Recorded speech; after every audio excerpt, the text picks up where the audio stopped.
South ఇండియాలోని అతి తక్కువ ధరలకి రత్నాలనందించే ఏకైక సంస్థ 6JVR. నమస్తే, నేను Keshav. Welcome to Suman TV. Andhra Pradesh ప్రభుత్వ పక్షాన ముఖ్యమంత్రి ఆధ్వర్యంలో దావోస్ వెళ్లిన బృందం సాధించింది ఏంటి? ఒకవైపు నుంచి లెక్కలు చూపిస్తూ మహారాష్ట్ర ముఖ్యమంత్రి దాదాపు 10 లక్షల కోట్ల పైగా MOUs కుదుర్చుకున్నారనేది వార్తగా వస్తున్నటువంటి అంశం. అలానే తెలంగాణ ముఖ్యమంత్రి 1,78,000 కోట్ల రూపాయల అగ్రిమెంట్స్ చేసుకుని వచ్చారు. ఆంధ్రప్రదేశ్ సాధించింది ఏంటి అనేటువంటి ప్రశ్న, మరోవైపు నుంచి విపక్షాలు చేస్తున్నటువంటి దాడి. దీనికి సమాధానం ఏంటి? ఎందుకు దావోస్ వరకు వెళ్ళారు? కేవలం బ్రాండింగ్ వలన ఆంధ్రప్రదేశ్కి కలిసి వచ్చేటువంటి అంశాలు ఏమైనా ఉన్నాయా? లేదా పర్యటన ముగిసిన వెంటనే ఢిల్లీలో ఏపీ సీఎం మకాం వేయడాన్ని బట్టి చూస్తే ప్రత్యేకమైనటువంటి ఒప్పందాల కోసం కేంద్ర ప్రభుత్వ అనుమతి అవసరం ఉందా? విశ్లేషించేటువంటి ప్రయత్నం చేద్దాం. మనతో పాటు ఉన్నారు ఆంధ్రప్రదేశ్ భారతీయ జనతా పార్టీ అధికార ప్రతినిధి పెద్దిరెడ్డి రవికిరణ్ గారు. రవికిరణ్ గారు నమస్కారం. కేశవ్ గారు, మీకు సుమన్ టీవీ వీక్షకులందరికీ నమస్కారం అండి. రవికిరణ్ గారు, దావోస్ అనగానే డార్లింగ్ ఆఫ్ దావోస్ అని చంద్రబాబు నాయుడు గారిని గుర్తు చేస్తారు. మళ్ళీ ఒక 5 ఏళ్ల విరామం తర్వాత ఆయన ఇప్పుడు వెళ్ళారు. దాదాపు 5-6 ఏళ్ల విరామం తర్వాత వెళ్ళారు. ఈసారి చాలా పెద్దగా ఆఫర్స్ ఉంటాయి ఏదో ఆశించారు, జనం అందరూ కూడా ఆశించారు. బట్ నంబర్ వైజ్గా ఏమీ చెప్పలేదు. గుడ్ న్యూస్ అయితే వింటారు అని లోకేష్ గారు ఒక ట్వీట్ చేశారు. ఏంటి దీని మతలబ్ ఏంటి? పక్క రాష్ట్రాలు ఏమో లక్షల కోట్లు లెక్క చెప్తున్నాయి, ఆంధ్రప్రదేశ్ రిక్తహస్తాలతో వచ్చిందని చెప్పని విపక్షాలు గేలి చేస్తున్నాయి. మీరేం చెప్తారు కూటమి ప్రభుత్వ పక్షాన? కేశవ్ గారు, దావోస్ అన్నది అంతర్జాతీయ ఆర్థిక వేదిక. ఈ ఆర్థిక వేదిక 50 సంవత్సరాలుగా 53 ఏళ్ళుగా ఏర్పాటు చేస్తారు. చిన్న నగరం దావోస్ అని స్విట్జర్లాండ్ లో 10,000 జనాభా ఉండే ఒక నగర పంచాయతీ. ఖచ్చితంగా అత్యంత సుందరంగా ఉంటుంది, చాలా చలిగా ఉంటుంది, -డిగ్రీస్ లో ఉంటుంది. సో ఈ వేదికల్లో ఈసారి 130 దేశాల నుంచి 3,000 పైచీలకు ప్రతినిధులు. ఈ ప్రతినిధులు వివిధ రంగాల నుంచి ఉంటారు కేశవ్ గారు. కేవలం వాళ్ళు ఇన్వెస్టర్స్, పెట్టుబడిదారులు, వ్యాపార దిగ్గజాలు, లేకపోతే వివిధ ప్రభుత్వ అధినేతలే కాదు, సాంస్కృతిక కళా రంగాల్లో, విద్యా రంగాల్లో ఉన్నటువంటి వివిధ వ్యక్తులు కూర్చొని అక్కడ వివిధ అంశాల మీద సెషన్స్ ఉంటాయి. ఇది భవిష్యత్తులో ప్రపంచం భవిష్యత్తు ఏ రకంగా ఉండబోతుంది, ఏ యొక్క టెక్నాలజీస్ రివ్యూ చేయబోతుంది, ఏదైతే బాగుంటుంది, ఇటువంటి artificial intelligence, deep tech, different work shops, sessions జరుగుతుంది. ఎవరి కాళ్ళు వచ్చి వాళ్ళ యొక్క అభిప్రాయాలు షేర్ చేసుకుంటా ఉంటారు, డిస్కస్ చేస్తూ ఉంటారు. అది ఒక నెట్వర్కింగ్ చేసుకునే ప్రాంతం. One man's network is his network అంటారు. అంటే ఒక వ్యక్తి యొక్క నెట్వర్క్ ఎంత వాల్యూ అంటే పెట్టుబడి అంటే దానికి ఉన్నటువంటి పరిచయాలు. సో ఆ రకంగా అద్భుతమైన పరిచయాలు ఏర్పాటు చేసుకునేటువంటి వేదిక. కేవలం అది MOU చేసుకుంటాకి వేదిక కాదు. ఈరోజు ఆంధ్రప్రదేశ్ నుంచి మా ముఖ్యమంత్రి గారు చంద్రబాబు నాయుడు గారు డార్లింగ్ ఆఫ్ దావోస్ అని పిలుస్తాం వాస్తవమే. అత్యంత కలిశారు, మనం చూసాం కదా, చాలా మంది దిగ్గజాలతో కలిశారు. ఆంధ్రప్రదేశ్ యొక్క పాలసీస్ గురించి వివరించారు. ఇక్కడ వివిధ అవకాశాలు, ఆర్టిఫిషియల్ ఇంటెలిజెన్స్ యూనివర్సిటీ ఏర్పాటు చేస్తున్నాం, డీప్ టెక్ గురించి, లేకపోతే వివిధ రంగాల సెమీ కండక్టర్స్ గురించి మాట్లాడారు. అలాగే ఫార్మస్యూటికల్ గురించి, లేకపోతే పెట్రోకెమికల్ కాంప్లెక్స్ గురించి అందరితో విషయంలో చాలా విషయాలు మాట్లాడారు. కాగ్నిజెంట్ అన్ని కంపెనీస్ తో మాట్లాడటం జరిగింది. అయితే ఇప్పుడు ప్రధానమైన విమర్శ కానీ లేకపోతే వైసీపీ వాళ్ళు ఏమంటున్నారంటే, దారి ఖర్చులు కూడా రాలేదు, వీళ్ళేమో 80 కోట్లు ఖర్చు పెట్టేశారు, ఏమీ రాలేదని. నేను వాళ్ళు చెప్పేది ఏంటంటే, ఇప్పుడు ఒక ప్రయత్నం, ఇప్పుడు మీలాగా వైసీపీ పార్టీ జగన్మోహన్ రెడ్డి గారు 2022లో వెళ్ళారండి. వెళ్ళి అక్కడ ఏదైనా ప్రశ్న అడిగితే ఎవరన్నా, అబ్బాయి ప్రశ్న చాలా బాగుంది, ఈ లెంగ్త్ ఎక్కువ ఉంది, సమాధానం చెప్పలేదని చెప్పి మానేసిన రోజులు ఉన్నాయి. సో ఆ రకంగా మిగతా వాళ్ళు ఎవరితో కలవకుండా ఇలా కామ్గా నవ్వుతో కూర్చున్న రోజులు ఉన్నాయి. అలా కాదు కదా వెళ్తాం అంటే, కేవలం పంచప్రభాకర్ గారిని కలిశారు. ఇది కాదు, పంచప్రభాకర్ కోసం కాదు వెళ్ళింది. ఇవాళ వాళ్ళ పేపర్లు కూడా రాశారు. ఏంటి, మేము 2022 వెళ్ళినప్పుడు 1,26,000 కోట్లు పెట్టుబడులు MOUలు చేసుకున్నాం, గొప్ప అని చెప్పేసి. నేను మీ ఛానల్ ద్వారా వాళ్ళందరూ చూపిస్తున్నాను. మీ పేపర్లోనే 1/3/2023 ఇదే గుడివాడ అమర్నాథ్ గారిని దావోస్ కి వెళ్ళారు కదా, కింద సంవత్సరం అయింది సార్ మీరు వెళ్ళి. వాళ్ళు ఏం సాధించారు సార్ అంటే, ఈయన చెప్పిన సమాధానం ఏంటి తెలుసా? దావోస్ లో 128,000 కోట్ల ఒప్పందాలు జరిగితే ప్రస్తుతం 38 కోట్ల పరిశ్రమలు పైప్ లైన్ లో ఉన్నాయని తెలిపారు. 38 కోట్లే అంటండి. ఇది 1,28,000 జరిగితే 38 కోట్లు, ఇది సంవత్సరం తర్వాత. అది వాళ్ళ ఘనత. 38 కోట్లు అంటే 0.02%, 0.02%. అది వాళ్ళు చేసిన ఘనత. సో దాని గురించి వాళ్ళు చెప్పేది.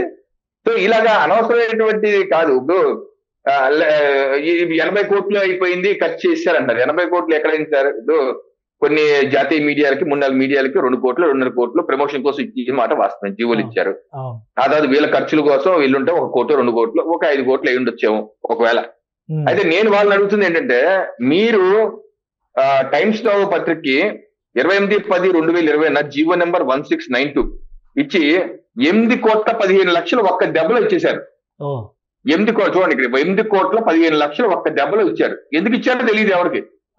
ఎందుకు ఆ డబ్బులు ఇచ్చారో ఎవరికి తెలియదు. 8 కోట్లు ఇచ్చారు. 8 కోట్లు 15,00,000 ఇచ్చారు. ఒకే మీడియా ఆ సంవత్సరం, మరుసటి సంవత్సరం కూడా ఇచ్చారు. ఆ జీవోల తర్వాత ఇంకా బయటికి రాలేదు. సో మీరు అలా దోచిపెట్టారు. వాళ్ళకి ఏ కారణం చేతి ఇచ్చారో చెప్పలేదు ఈ రోజు వరకు. అలా మీరు డబ్బులు వేస్ట్ చేశారు. విశాఖపట్నం, వైజాగ్ రిషికొండ ప్యాలెస్ అన్నారు, 500 కోట్లు ఖర్చు పెట్టారు. ప్లస్ 200 కోట్లు డ్యామేజ్ అయ్యింది. 700 కోట్లు ఖర్చు పెట్టారు. ఎందుకు ఖర్చు పెట్టారు? ఏంటి అవసరం? దానికన్నా ఇది ఒక 4-5 కోట్లు వెళ్ళి అక్కడికి వెళ్ళి మాట్లాడి పరిచయాలు పెంచుకొని రేపటి రోజుకి ఒక బంగారు బాట వేయడంలో తప్పు ఏంటి? దానికి ఎందుకంత విమర్శలు, ఎంతకంత వికారాలు నేను అడుగుతున్నాను.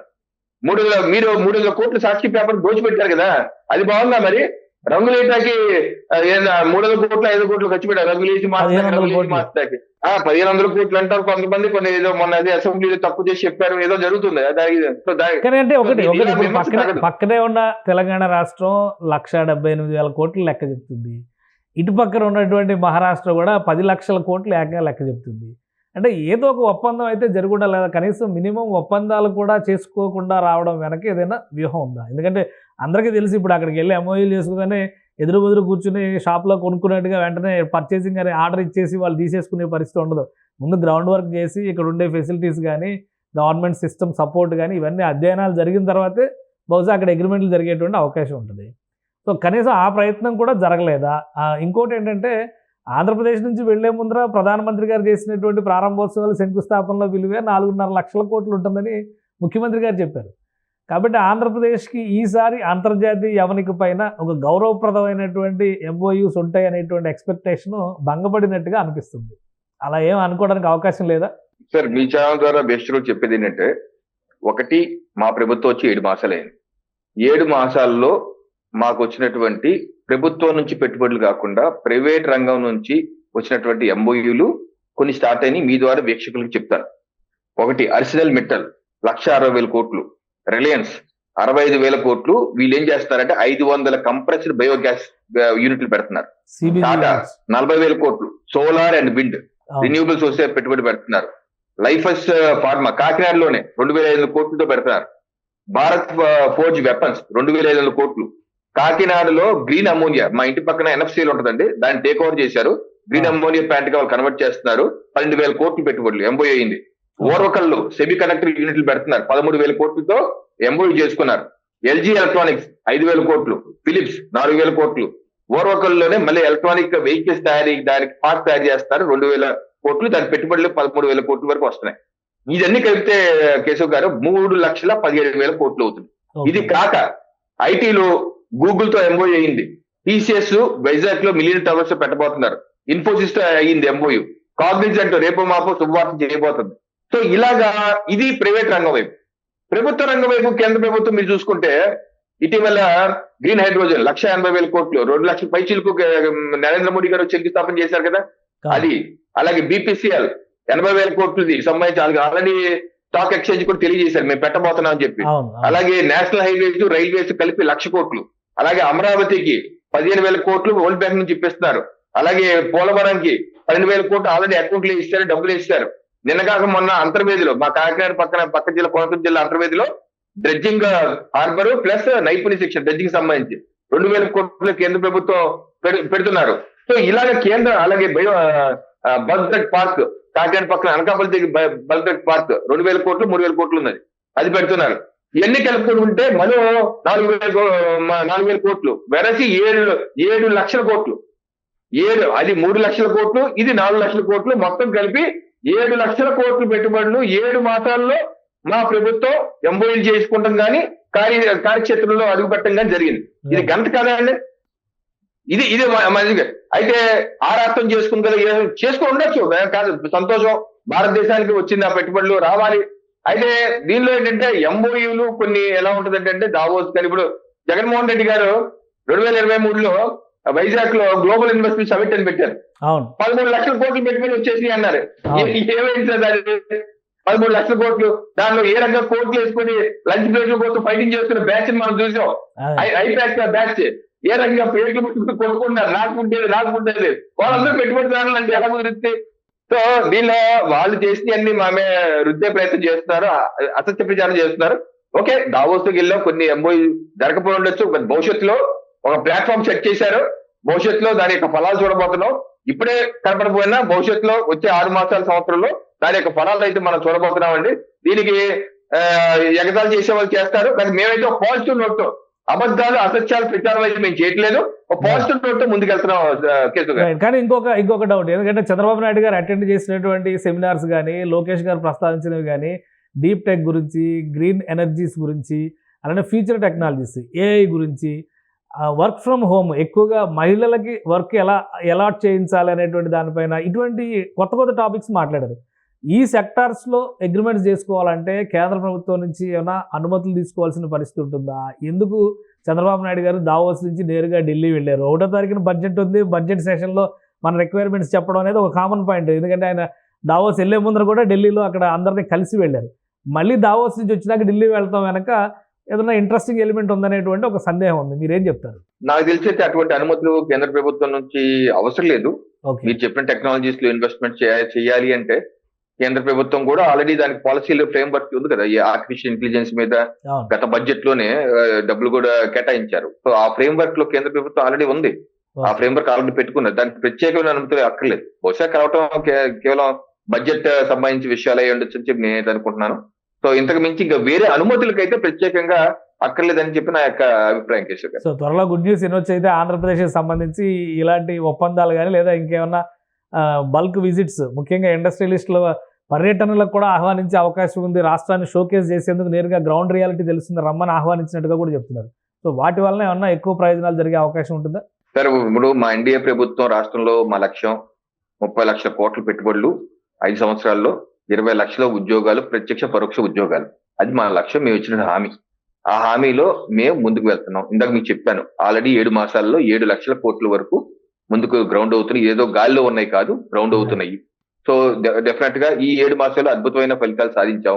మిగతా 4.5 సంవత్సరాల్లో తప్పనిసరిగా మీ యొక్క లక్ష్యాన్ని పూర్తి చేస్తాం.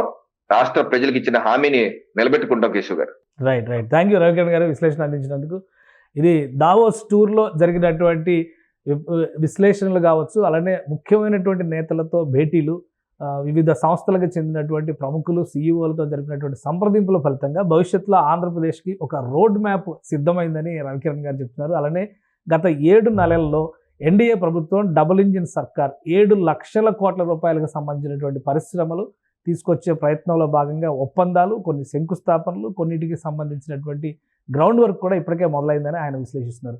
రాబోయే రోజుల్లో తమ లక్ష్యాన్ని చేరుకునే విధంగానే రాష్ట్రంలో కూడా ప్రభుత్వం పనిచేస్తుందని ఆయన విశ్లేషిస్తున్నారు. ఇది special discussion. Keep watching. Suman టీవీలో మీ పర్సనల్ అండ్ బిజినెస్ ప్రమోషన్స్ కోసం కింది నెంబర్కి కాంటాక్ట్ చేయండి.